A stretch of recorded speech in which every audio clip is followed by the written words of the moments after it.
Phone video. Hi friends,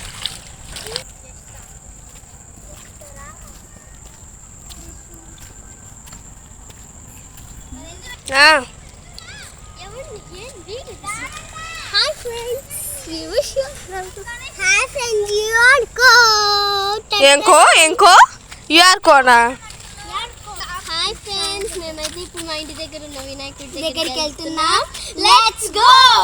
చాలా interesting గా ఉన్నాను. దాన్ని చూసి భయపడొద్దు, అది చాలా చిన్నది. చూసి పిల్లలు పెట్టారు. ఎంత గ్రేట్ అసలు, పిల్లలు చేశారు. నైస్. ఎందుకు ఇంకా రాను. హాయ్ ఫ్రెండ్స్, ఇప్పుడైతే మా తమ్ముడు తిను, మా ఫ్రెండ్ వాళ్ళ చెల్లి అగో ముందెళ్తున్నాడే మా ఫ్రెండ్ వాళ్ళ తమ్ముడు. ఇప్పుడే మేము గణేష్ దగ్గరికి వచ్చాము, మా ఇంటి దగ్గర ఉన్న గణేష్ దగ్గరికి.